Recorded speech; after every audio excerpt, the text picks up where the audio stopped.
저는 경기도에 살고 있는 30대 중반 여자입니다. 3년 전 자기 자식은 귀하면서 남의 집 귀한 딸은 종처럼 부려먹는 시모에게 한 방 제대로 먹이고 이혼해버렸는데요.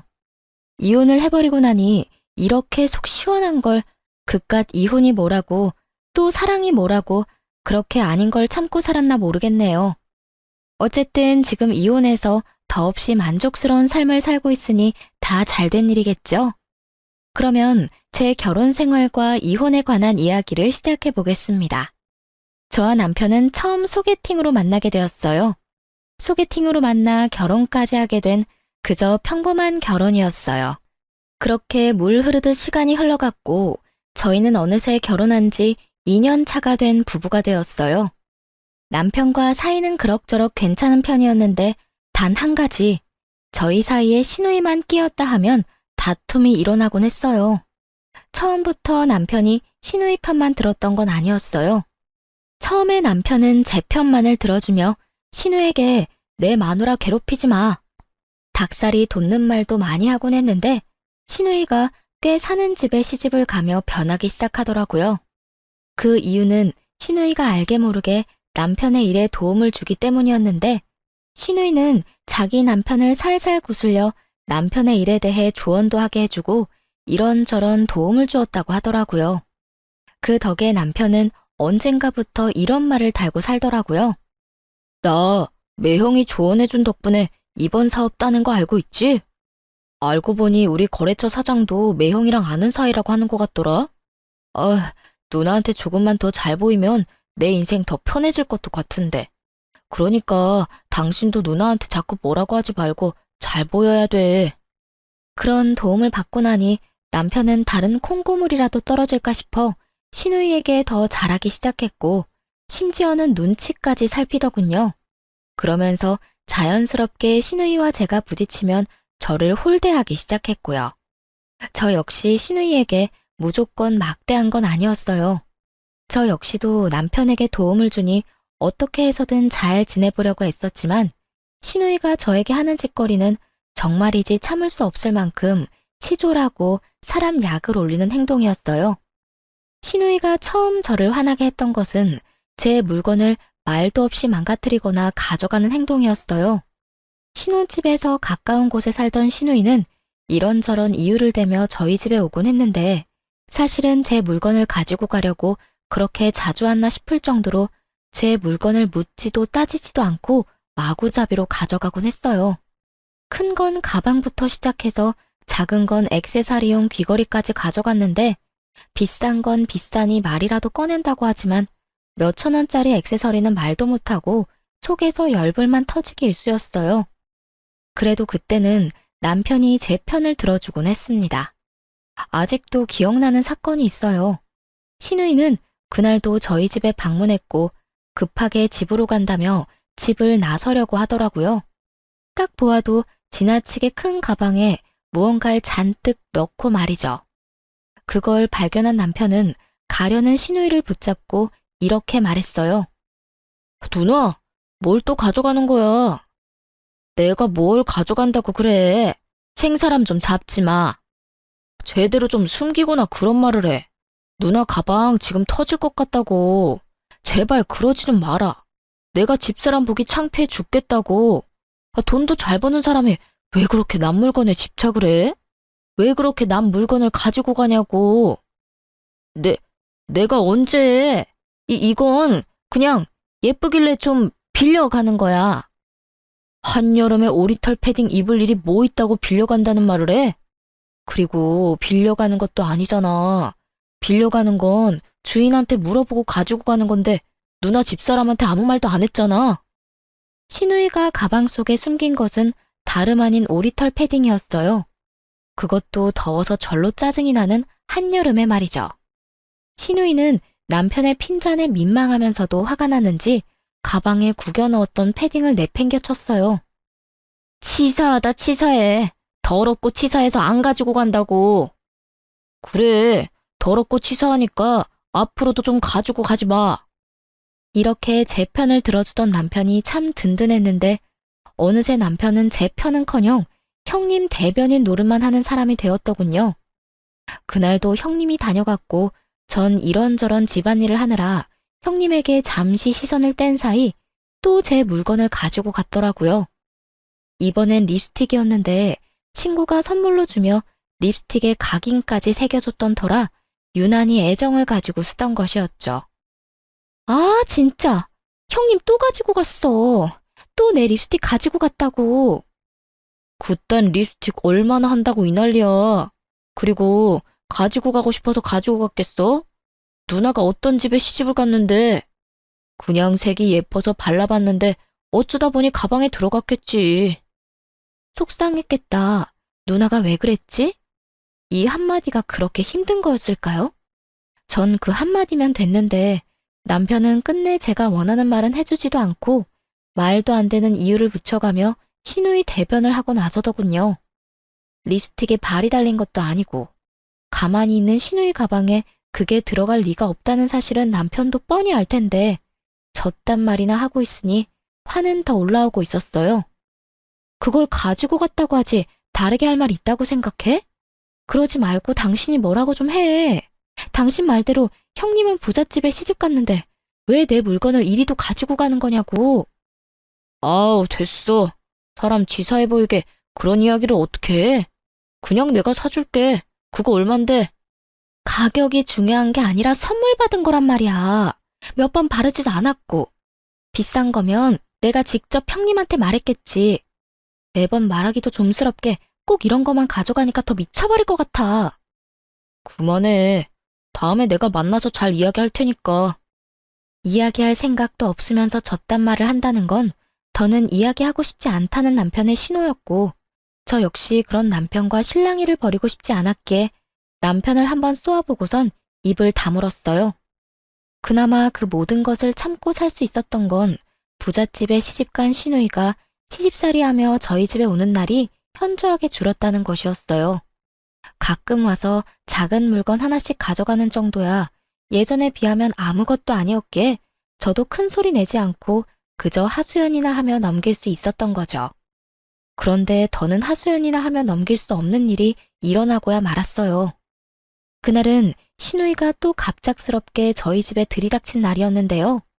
저는 그 당시 임신 준비 때문에 집에서 쉬며 병원에 다니고 있었고 그 때문에 저 역시 조금은 예민한 시기였어요. 그날 역시 병원에 다녀와 집에서 쉬고 있는데 시누이가 장 보러 나온 김에 들렀다며 집으로 들어오더라고요. 시댁이 오죽 답답했으면 장 본다는 핑계 대고 우리 집에 왔을까 싶어 친절하게 대해주려고 노력했는데 그런 저의 마음을 아는지 모르는지 시누이는 시댁에서 당한 모든 것을 저에게 쏟아내기 시작했어요. 올케는 집에서 뭘 하길래 집이 이 모양이야? 날이 선 목소리를 보아하니 한바탕 깨지고 온 것이 분명하더라고요. 그렇지 않아도 앙칼진 시누이의 목소리가 2옥타브는 높아진 것 같았으니까요. 전 최대한 다툼을 피해보려 친절하게 대답하려 애썼어요. 집이 어떤데요? 어제 대청소했는데 제가 보기엔 깨끗한데요. 올케, 눈 나빠? 여기 머리카락 안 보여? 여기 머리카락 떨어져 있잖아. 시누이가 가리킨 쪽엔 긴 웨이브 머리카락이 떨어져 있었는데 대충 보아도 그건 시누이의 머리카락이었죠.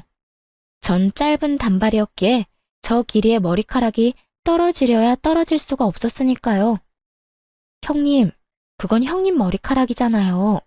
그렇게 머리카락을 매만지니까 머리카락들이 버티겠어요? 그래?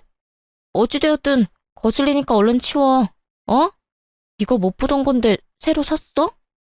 신우의 손가락의 끝엔 큰맘 먹고 퇴직금으로 산 명품 샌들이 있었고 전 순간적으로 아차 싶었어요. 뭐긴 뭐예요. 그냥 신발이죠. 이거 명품이잖아. 무슨 돈으로 샀냐고. 올케 혹시 집에서 놀고 먹으면서 내 동생 돈으로 사치 부리고 살아? 그 순간 확 성질이 올라오더라고요. 가정주부가 하는 일이 많다는 걸 누구보다 잘 아는 시누이가 저딴 말이나 하며 남편 등골 빼먹는 여자로 몰고 가니 더욱 화가 났던 것 같아요. 전 시누이의 말이 끝나자마자 언성을 높이며 시누이에게 따지듯 말했어요. 형님, 무슨 말을 그렇게 하세요? 형님도 일 안 하고 집안일만 하는데 놀고 먹기만 하는 거 아니잖아요. 그리고 이 신발 제 돈으로 샀어요. 그간 직장 생활을 하느라 고생했다는 의미에서 제 돈으로 산 제 신발이라고요. 신우이는 제 말을 듣지도 않은 채 명품 신발을 들고 이리저리 살펴본다 싶더니 이내 발을 우겨넣고 있더라고요. 신우이 발은 245 사이즈였고 제 발은 230 사이즈로 아무리 우겨넣는다고 한들 소용없는 짓이었는데 말이죠. 잘 넣으면 들어갈 것 같은데? 형님, 그러지 마세요. 그러다 망가진다고요. 에이, 망가지기는 무슨. 한번 신어보고 괜찮으면 나도 사려고 그래. 있어봐. 이렇게 하면 들어가려나? 형님, 진짜 그러다 뜯어질 것 같아요. 진짜 옳게. 안 뜯긴다니까. 혹시나 망가지면 내가 사줄게. 이까짓 거 얼마나 한다고 이 난리야? 신우이는 인정사정 없이 발을 밀어넣으며 뒤꿈치 온 가죽 끝을 잡아당기고 있었고 결국 뚝 하는 소리와 함께 가죽이 뜯겨나가고 말았습니다. 형님! 어머, 이거 왜 이렇게 됐지? 멋쩍은 듯 웃는 신우이와 깊은 탄식과 함께 얼굴을 감싸지고야만 저의 사이엔 신우이의 얄미운 웃음소리만 맴돌고 있었어요. 그 순간 그간 신우이가 가져간 제 물건들이 떠오르며 참을 수 없는 화가 올라오더라고요. 하물며 저도 아끼느라 몇 번 신지도 않은 신발을 제가 그렇게 말렸음에도 불구하고 우겨넣다 제 눈앞에서 다 뜯어버렸으니 화가 나고도 남을 상황이었죠. 그 순간 정말 눈이 뒤집힌다는 느낌이 들며 신우이를 향해 그동안 쌓였던 울분을 토해냈어요. 형님, 진짜 왜 이러세요? 저한테 무슨 억하심정이라도 있어요? 그러지 않고서야 왜 저희 집에만 오면 이렇게 제 물건을 망가뜨리세요? 망가뜨리고 가져가 버리고. 형님, 저번에 제 명품 가방 말도 없이 가져가서 저하고 싸웠던 건 기억하죠? 그땐 뭐라고 했어요? 이제 제 물건은 더럽고 치사해서 쳐다도 안 본다고 하지 않았어요? 그 뒤로 어떻게 하셨어요? 그 뒤로 내가 뭘 어쨌는데? 난 그 뒤로 아무것도 안 가져갔어. 이거 왜 이래? 동서 그 정도 피해의식이면 병적인 거야. 병원에 가봐. 생사람 잡지 말고. 신우이는 제가 아무것도 몰라 아무 말도 안 했다고 생각하는지 딱 잡아떼며 저를 무슨 정신병이라도 걸린 사람 취급을 해대더라고요. 저는 그 모습에 더 화가 나 더럽고 치사해서 말하지 못했던 물건들을 집어주며 신우이에게 따져 물었죠. 병원은 형님이 가보셔야죠. 그 정도면 제가 아니라 형님이 무슨 문제가 있는 거라고요. 립스틱, 향수, 머리핀, 스카프 등등.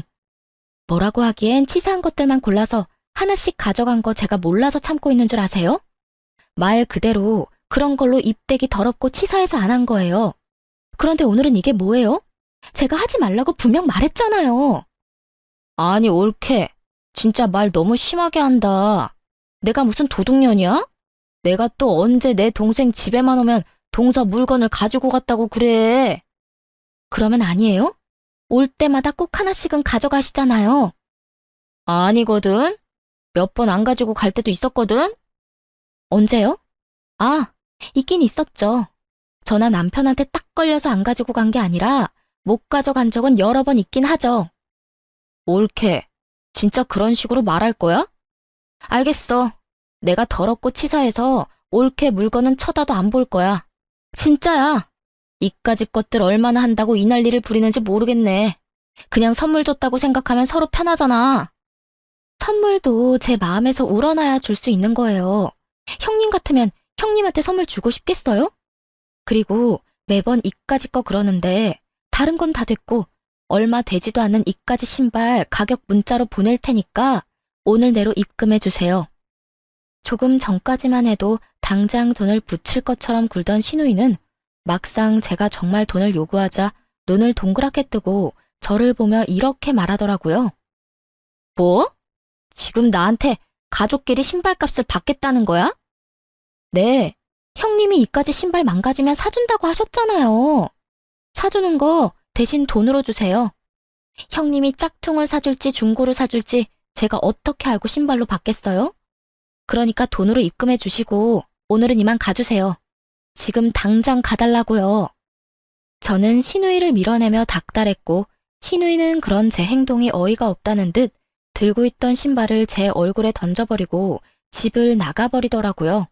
그 순간 정말 생각 같아선 신발로 뒤통수를 날려버리고 싶은 걸 얼마나 참았나 모릅니다. 그래서 신우이가 돈을 보내줬냐고요? 아니요. 신우이는 끝끝내 돈을 붙여주지 않았고 그 후론 연락도 저희 집에 발걸음도 하지 않았어요.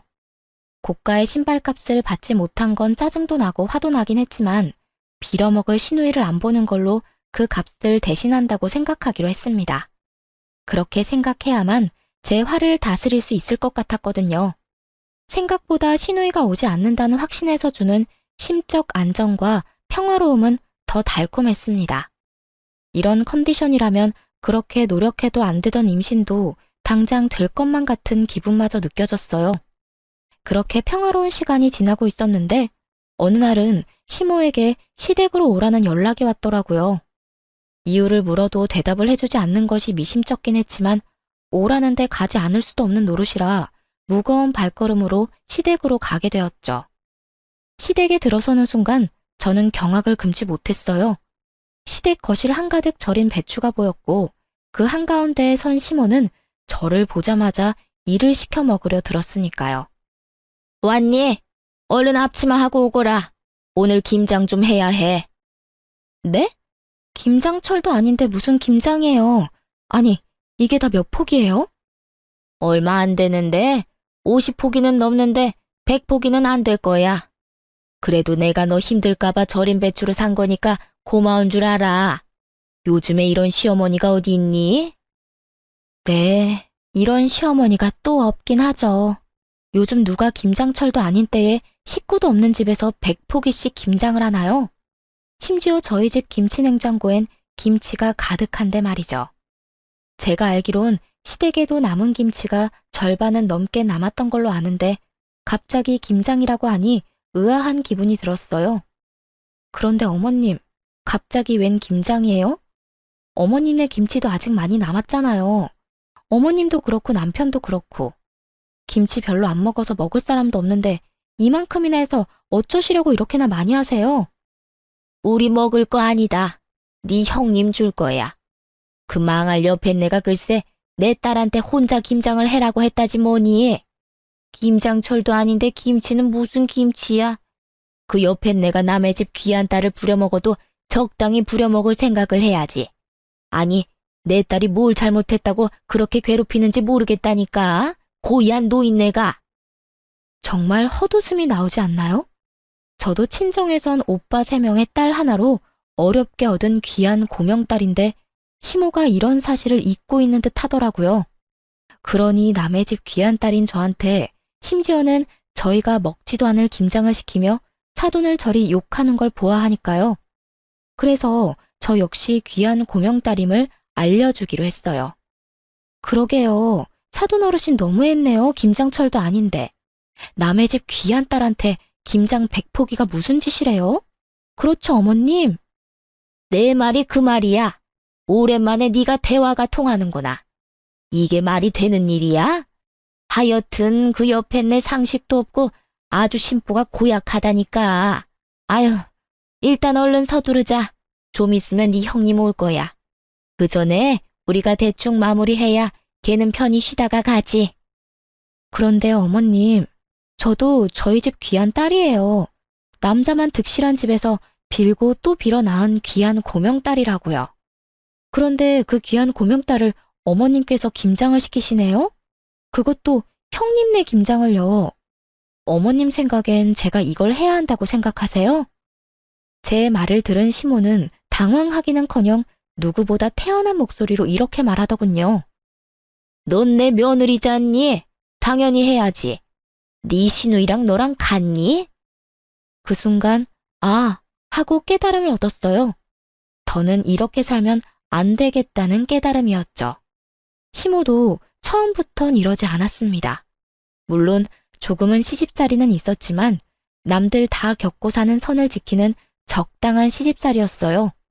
그런데 형님이 시집을 가며 시모도 점점 변하기 시작하더니 잘못한 것도 없는 저를 못 잡아먹어 안달인 사람이 되더라고요.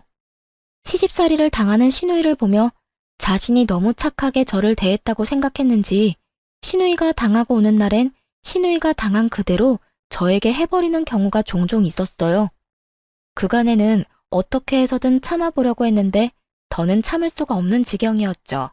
어머님, 똥 묻은 개가 겨 묻은 개 나무란다는 말 아시죠? 그래, 알지. 그런데 그 말은 갑자기 왜? 지금 어머님한테 제가 하고 싶은 말이에요. 형님이 그리 아깝고 귀하다는 분이 왜 저는 그렇게 식모 부리듯이 부리세요? 사돈 어른이 고약하다고요? 어머님도 지금 만만치 않아요. 뭐? 너 지금 뭐라고 했니? 나보고 고약하다고 했니? 어디 그딴 옆에 내하고 같은 취급을 해? 아, 제가 실수했네요. 어머님은 사돈 어른보다 더 심해요. 진짜 기가 막혀서. 제가요, 내리사랑은 들어봤어도 내리김장은 듣도 보도 못했네요. 어떻게 형님 김장을 저한테 다 하라고 할 수가 있어요? 제가 무슨 혹은 줄 아세요? 제가 이 집 식모라도 되는 줄 아냐고요. 차라리 식모가 저보다는 낫겠네요. 식모는 월급이라도 받고 그동안 수고했다는 말이라도 듣는데 저는 오로지 욕만 먹으니까요. 어찌되었든 전 이 김장 절대로 못하니까 이 김치들 삶아 먹든 구워 먹든 형님이랑 둘이 함께 잘 해결해 보세요. 이년이 진짜 네가 시어미한테 못하는 말이 없어. 어디 시댁 무서운 줄 모르고 입에서 나오는 대로 뱉어내고 있는 게야. 그리고 네가 한다 만다 결정할 수 있는 문제라고 생각하는 거니? 너는 그냥 내가 시키면 그 입 뻥끗도 하지 말고 시키는 대로 다 하면 돼. 알겠어? 제가 어머님이 기르는 똥개라도 되는 줄 아시나 본데 동물도 어머님처럼 괴롭히면 확 물어버려요. 그건 아시죠? 그러니까 제가 마지막 예의 챙겨드릴 때 그만하세요. 더는 이런 취급 받고 살지 않을 거니까요. 뭐야? 너 지금 날 상대로 겁주고 있는 거냐? 감히 네가 시어머니인 나를? 아주 네 버르장머리가 하늘을 찌르는구나. 어디서 보고 배운 거 없이 이따위로 구는 거야? 시모는 그야말로 노발대발 화를 내고 있었고 저는 그러거나 말거나 집에 갈 채비를 하고 있었어요. 그 순간 시댁으로 시누이가 들어왔고 화를 내는 시모를 본다 싶더니 저에게 상황을 물어오더군요. 옳게, 이게 무슨 상황이야? 우리 엄마 왜 저렇게 화가 난 거야? 절인 김치를 보고도 몰라서 묻는 거예요? 형님네 김장은 제발 형님 혼자 알아서 좀 하세요. 나이가 몇 살인데 무슨 일만 있으면 쪼르르 친정에 와서 징징거리는 거예요. 아니, 징징거리고 끝나는 문제면 몰라. 왜 애먼 사람까지 스트레스 받게 만드냐고요. 어쨌든 나는 이 김장 절대 못하니까 형님 혼자 알아서 잘하세요. 저는 바닥에 떨어져 있던 앞치마와 장갑을 시누이 손에 줘버렸고 시누이는 제가 준 장갑과 앞치마를 내려다보더니 이렇게 소리치더라고요. 아니, 내가 이걸 왜 해? 우리 엄마가 올케한테 하라고 시켰다며. 그러면 올케가 해야지. 애초에 이건 형님 시어머님이 형님한테 시킨 거라고요. 이 말이 무슨 말인지 모르겠어요? 이 일은 애초에 내 일이 아니라 형님 일이란 뜻이라고요. 자기의 일은 스스로 하자. 몰라요? 몰랐으면 이참에 좀 아세요. 요즘 5살짜리도 자기 일은 자기가 알아서 한다고요. 너 지금 말 다 했어? 내가 5살짜리 애보다 못하단 이 뜻이니? 아, 다 됐고 내가 다 못 들은 말로 해줄 테니 얼른 일이나 해. 지금 이러고 있을 시간 없단 말이야. 얼른 하라고. 이럴 시간이 없으면 혼자 다 하시면 되겠네요. 전 그냥 집에 갈 테니까. 제가 무슨 호구인 줄 아나 본데 저 호구 아니거든요. 그러니까 이 김장 혼자 알아서 하라고요. 난 못한다고 몇 번 말해? 네가 하라고. 네가 다 하고 가라고. 제 말에 약이 오를 대로 오른 시누이는 제 얼굴에 쥐고 있던 고무장갑과 앞치마를 던지며 끝까지 저에게 생떼를 부리더군요. 처음도 아니고 2번이나 시누이가 던진 물건에 얼굴을 맞아버리니 화가 치솟아 오르며 이대로 가만히 있으면 안 되겠다는 생각을 했어요. 도저히 말로 해선 들어먹을 것 같지 않다고나 할까요? 그래서 전 잘 절인 배추 한 포기를 시누이의 얼굴에 던져버렸습니다. 네, 그 막장 드라마의 한 장면처럼 말이죠. 야, 미친 게 지금 나한테 뭘 던지는 거야? 직접 맞아보고도 모르겠어? 왜? 한 포기 더 맞아볼래? 그러면 알겠어? 너 나한테 그따위 것 또 던지기만 해봐. 내가 가만히 안 있을 거야? 가만히 안 있으면 어쩔 건데. 그리고 너는 매번 나한테 이것저것 던져댔으면서 나는 왜 안 돼? 너 지금 나한테 너라고 했어? 감히 하늘 같은 형님한테 반말을 해? 하늘 같은 소리 한다. 정신 좀 차려라. 하는 짓거리는 땅보다도 못한 짓을 하면서 하늘 대접은 받고 싶어 하는 게 말이 된다고 생각해? 야, 더 하고 싶은 말도 없고 네 얼굴 보고 싶지도 않으니까 다신 나 부르지도 말고 연락도 하지 마. 그리고 이 김장도 네가 알아서 해. 알겠어? 야, 너 진짜 내가 가만 있을 줄 알아? 내가 너 내 동생이랑 이혼시킬 거야.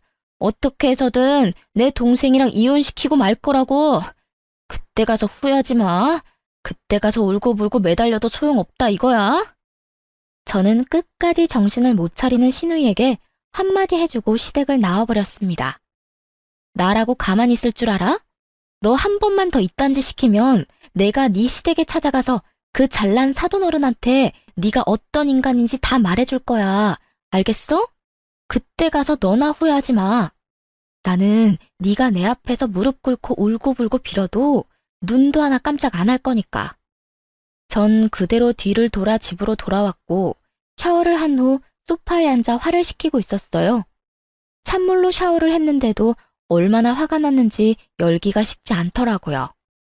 가만히 앉아 아무리 생각해도 남편 놈은 시댁 편이나 들 것이 뻔했고 이제는 결정을 내려야 한다는 생각이 들었죠. 시댁 문제만 아니면 남편과 싸울 일도 없을 뿐더러 오히려 사이가 좋았던 편이라 이혼을 생각한 적은 있었지만 그건 다들 한 번씩은 하는 홧김에 잠시 해보는 생각일 뿐이었어요. 하지만 그런 일까지 겪고 나니 더는 이렇게 살고 싶지도 않았고 이 괴롭힘이 줄어들기는커녕 점점 심해질 것이 분명하니 이혼을 처음으로 진지하게 고민하고 또 생각하게 되었죠. 만약 남편이 이 순간의 행동을 똑바로 해준다면 시댁의 발길을 끊고 신우이와 연을 끊는 것으로 마무리하겠지만 그렇지 않다면 이혼해야 한다는 쪽으로 마음이 기울고 있었어요. 그런 생각들을 하며 저는 남편을 기다렸고 8시가 넘어도 온다 간다 소식이 없던 남편은 10시가 넘은 시간에 집으로 돌아오더군요. 그런데 남편은 혼자가 아니었어요. 잔뜩 굳은 표정을 한 남편의 뒤로 짐을 가득 들고 들어오는 신우이가 따라 들어오더라고요. 저는 또 이건 무슨 상황인가 싶더라고요. 맨몸으로 신우이가 왔다면 따지러 왔다고 생각할 수도 있겠지만 짐을 들고 들어오니 불안하면서도 의아했어요. 뭐야? 형님은 우리 집으로 들어와? 몰라서 물어. 오늘 당신이 누나네 김장 안 해줬다며. 누나랑 엄마 둘이서 그 많은 김장을 어떻게 해? 누나는 김장해 본 적도 없고 엄마는 나이가 있는데. 그래서 집에서 쫓겨났어. 그 할망구 진짜 너무하는 거 아니야? 아무리 그렇다고 해도 어떻게 사람을 쫓아낼 수 있어? 그래서 우리 집에 데리고 온 거라고? 앞으로 우리 집에서 살려고? 그러면 어떻게 해? 당신 때문에 모든 일이 이렇게 됐는데 우리가 책임져야지. 평생은 아니고 조만간 그 집에서 다시 부르면 돌아가면 되니까 그때까지만 좀 같이 살자. 내가 진짜 마지막 기회 준다고 생각하고 묻는 건데 이 모든 게 나 때문이라고 생각하는 거야? 그러면 누구 때문인데? 다 당신 때문이잖아. 그까지 김장 좀 해주면 되지. 왜 안 해줘서 이런 상황을 만들어? 그리고 당신 우리 누나 절인 김치로 싸대기까지 날렸다며? 내가 진짜 그 이야기 듣는데 내가 다 화가 나더라. 여러모로 당신이 잘못했으니까 당신도 아무 말 하지 말고 누나한테 잘못했다고 빌어 얼른. 그렇게 남편 놈은 마지막 기회마저 날려버리는 소리를 해대고 있었고 그 순간 잡고 있던 모든 끈이 끊어져 나가는 소리가 들리더군요. 신발 벗지 말고 너도 나가. 참 많이도 고민했는데 남편의 말을 듣는 순간 길었던 고민에 비해 결론은 빠르고 명확하게 결정되더라고요. 그래서 신발도 벗지 않은 두 사람에게 나가라고 소리쳐버렸고 남편과 신우이는 놀란 토끼 눈으로 저를 바라보더군요. 단연 놀란 것은 남편이었는데 아무리 싸워도 이런 말은 한 번도 하지 않았던 저였기에 순간 잘못 들었나 하는 눈빛을 보내며 다시 물어오더군요. 어? 뭐라고? 너도 나가라고. 설마 쫓겨날 수도 있다는 걸 단 한 번도 생각해 본 적 없다는 억울한 눈빛이길래 다시 한번 분명히 말해줬어요. 사돈이 너무한 게 아니라 네가 너무하네. 뭐? 그 김장을 내가 다 해줬어야 한다고? 네 누나 김장 100포기 시키는 사돈어른하고 나한테 우리가 먹지도 않을 김장 100포기 시키는 당신 엄마 중에 누가 더 너무한 것 같니? 100번, 1000번을 생각해도 당신 엄마 아니야? 당신도 똑같아. 어떻게 나한테 그딴 식으로 말할 수가 있어? 난 더는 너 같은 인간이랑 살 생각도 없으니까 나가라고. 제가 소리를 질러대자 신우이가 나서 동생 편을 들며 화를 내기 시작했어요. 야, 너 진짜 오늘 미쳤어? 아까 엄마 집에서도 미친 사람처럼 굴더니 지금 또 이러네? 네가 뭔데 내 동생한테 나가라 말아야. 너 정신 못 차려? 누가 누구한테 혼수질인지 모르겠네 진짜. 야, 정신은 너나 차리고 내려놓은 짐이나 다시 챙겨서 나가기나 해. 신우이는 급기야 참을 수 없다는 듯 욕설을 쏟아내기 시작했고 전 그런 신우이에게 녹음 중인 휴대전화를 보여주며 이렇게 말했어요.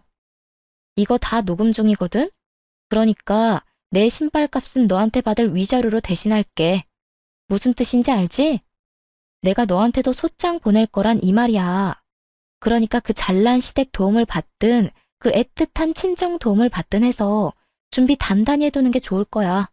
난 무슨 수를 써서라도 너한테 위자료는 받아낼 테니까 말이야. 제가 이렇게까지 하자 남편은 그제야 상황의 심각성을 인지했는지 목소리 톤을 급하게 낮추며 이렇게 말하더군요. 여보, 진짜 왜 이래? 정말 당신 이혼이라도 하려고 이러는 거야?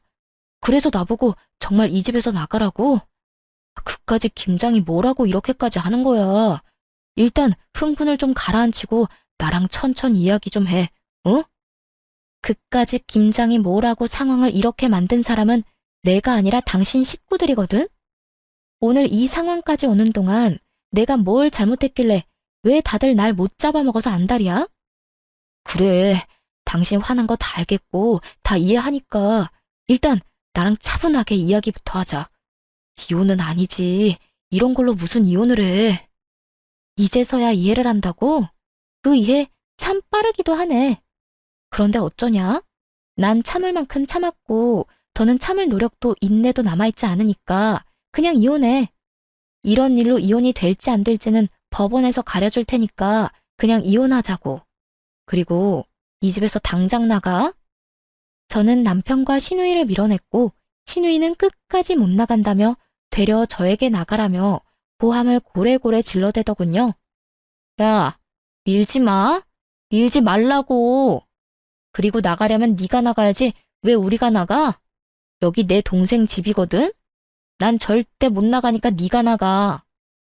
야, 땡전 한 푼 없는 네가 시집은 어떻게 갔을 것 같은데? 아, 우리 시댁에 돈 없는 거 너도 뻔히 알지 않아? 네 시집 자금 우리 집에서 나온 거야. 아니, 정확히는 네 동생 돈이겠네. 네 동생이 네 시집 자금 대준 대신 이 집 명의 내 명의로 해줬다 이거야. 어차피 이 집 마련할 때 내 돈이 더 많이 들어가서 나한테 지분이 더 많긴 했지만 이젠 온전히 내 집이란 이 말이지. 그러니까 당장 꺼져. 네, 그래요. 신우이는 시집 갈 때 모은 돈이 별로 없었고 시댁에서도 도와줄 형편이 되지 않았어요. 어떻게 해야 할지 고민이 많던 시기에 남편이 신우이의 시집 자금을 주게 된 것이었죠.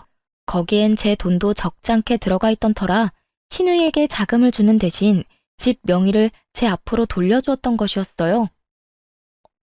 이게 정말 사실이야? 너 집 명의 쟤한테 넘겨줬어? 너 미쳤어? 집을 넘겨주면 어떻게 해? 이제 우리 어디 가서 살려고? 그러면 어떻게 하냐? 누나가 그때 돈 내놓으라고 난리 부렸잖아. 나한테 그런 큰 돈이 있을 리도 없고 있다고 한들 집사람이랑 같이 모은 돈뿐인데 누나 시집은 보내야 하니까 그랬지. 나라고 뭐 집까지 넘기고 싶어서 넘긴 줄 알아? 아, 그러게 내가 집사람 좀 적당히 괴롭히라고 했잖아. 그러다 나 이혼당하면 큰일 난다고. 집까지 넘긴 줄은 몰랐지. 그런 사실은 빨리 말했어야지. 나는 누나 속상할까봐 그랬지. 그리고 누나가 부잣집 시집 갔으니까 언젠가는 다 돌려줄 거라고 생각하기도 했고, 누가 이렇게 될 줄 알았나? 이제 어떻게 해? 우리 진짜 어떻게 하냐고. 그제야 모든 사실을 알게 된 신우이는 망연자실한 얼굴로 중얼거리고 있었고, 전 그런 두 사람을 있는 힘껏 밀어 집에서 내쫓아 버렸어요. 쫓기는 그 순간에 신우이는 이대로 쫓겨났다간 정말 큰일이다 싶었는지 제 다리를 붙들고 울고불고 하며 매달리더라고요. 옳게, 이대로 사람을 내쫓으면 어떻게 해? 이 야밤에 어딜 가라고. 우리 정말 갈 데가 없어. 이런 꼴로 친정에 갈 수도 없는 노릇이고 정말 갈 데가 없다고. 그러니까 일단 들여보내줘. 들어가서 내가 잘못을 빌든 다신 옳게 괴롭히지 않겠다는 각서를 쓰든 뭐든 할 테니까 일단 집에만 들어가게 해줘. 이제 와서 이래도 아무 소용 없거든? 난 무조건 이혼할 거고 이혼할 마당에 너희 오갈 데 없는 것까지 걱정해주게 생겼어? 넌 아직도 내가 호구로 보이니? 내가 언제 올케를 호구로 봤다고 그래. 내가 정말로 올케한테 했던 모든 행동이 미안해서 그래. 너무 미안해서 정식으로 사과라도 하고 싶어서. 그러니까 일단 들어가서 이야기하자. 그래? 그러면 그 진심은 눈꼽만큼도 없는 사과 받은 걸로 칠 테니까 이만하시고 좀 꺼져주세요, 형님. 전 신우이를 뿌리치고 문을 닫아버리곤 도어락 건전지를 빼버렸죠. 밖에선 문을 두드리며 이야기 좀 하자고 난리가 났지만 전 그런 두 사람에게 조용하지 않으면 경찰에 신고해버리겠다고 엄포를 놔버렸어요. 그 후 두 사람은 시댁으로 가버렸고 그렇게 이혼을 진행하게 되었습니다. 전 이혼 준비와 함께 시모와 신우이에게도 소장을 보내버렸어요. 신우이에겐 대화 녹음 파일과 저에게 보내왔던 욕설 가득한 문자가 있었고 시모에겐 그간 저에게 보냈던 문자들이 가득했어요. 전 위자료를 다 받아내고 이혼을 할 수 있었고 이혼을 하는 그날까지도 전 남편은 저에게 끝까지 매달리더군요. 여보, 정말 이대로 이혼할 거야? 우리가 이혼할 이유가 없잖아. 우리 누나 아니면 싸울 일도 없었고 사이도 좋았잖아. 그런 우리가 왜 이혼해야 해? 그러니까 이혼하는 거야. 당신은 아무것도 모르니까. 당신 누나 아니면 싸울 일이 없으니까 나도 그래서 참고 살았어. 그런데 당신 누나 아니면 싸울 일이 없다는 건 당신이 당신 누나 하나 막아주지 못하고 있다는 것도 되더라. 당신은 뭐 했니?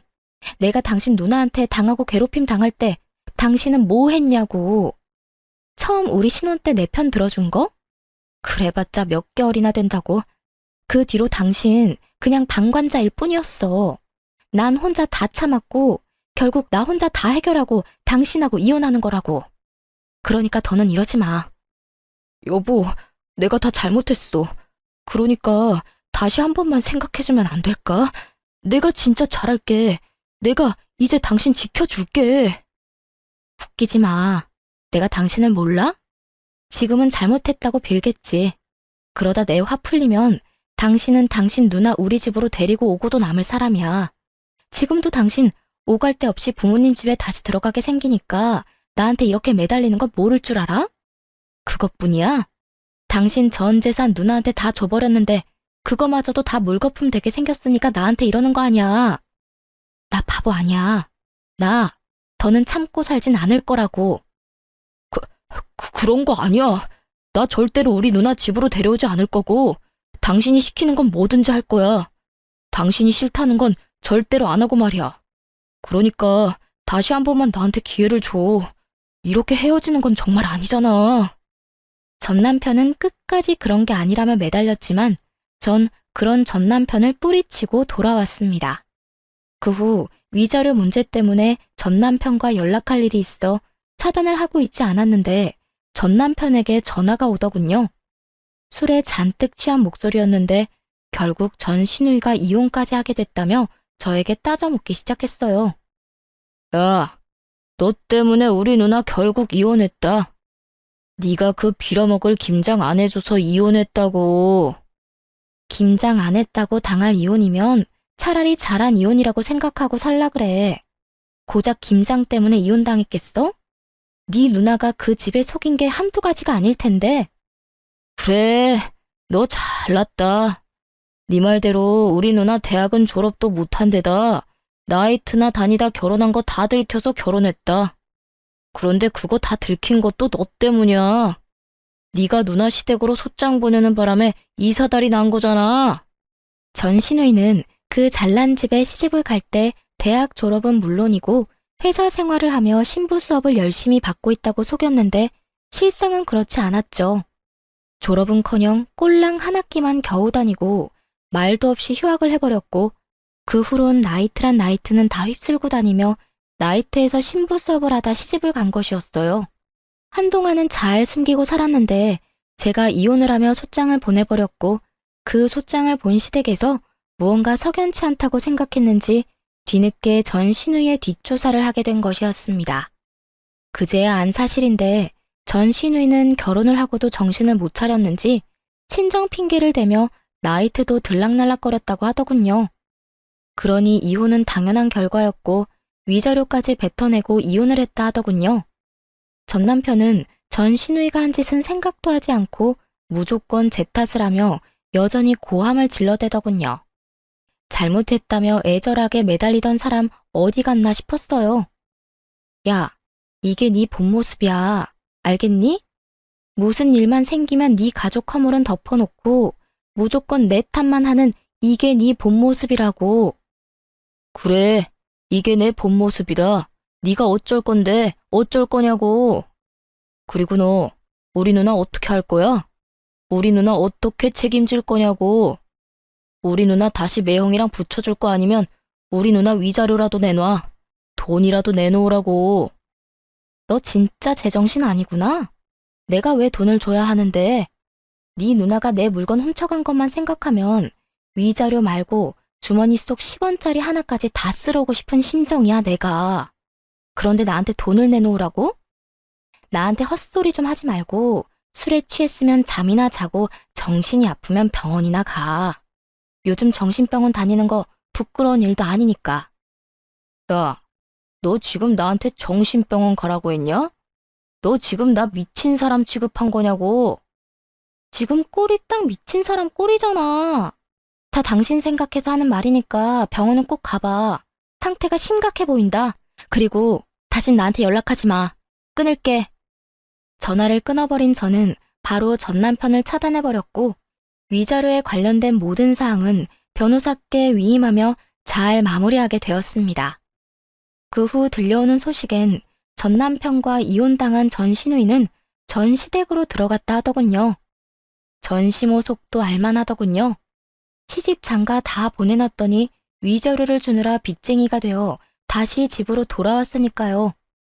그 짧고도 통쾌한 소식을 마지막으로 더는 그 사람들의 소식은 들을 수 없었어요. 아니, 듣고 싶지도 않아 귀를 막고 살았네요. 그 후 전 집값이 많이 오른 집을 처분하고 혼자 살기 편한 작은 집을 얻어 잘 살고 있어요. 일을 쉰 지 오래돼서 그런지 취업이 잘 되지 않더라고요. 사연을 들어보면 제 취업도 턱턱 잘들 하시던데 저는 그렇진 않았어요. 그래서 엎어진 김에 쉬어간다고 생각하며 휴식기를 보내며 미래를 고민하게 되었고 고민한 결과 작은 가게를 차리게 되었어요. 요즘엔 어느 정도 자리를 잡아 떵떵거릴 만큼 돈을 많이 버는 건 아니지만 생활에 무리 없을 만큼은 벌며 잘 지내고 있습니다. 전 앞으로도 이렇게 소소하게 지내며 큰 욕심 부리지 않고 그저 평범하게 살아보려고 해요.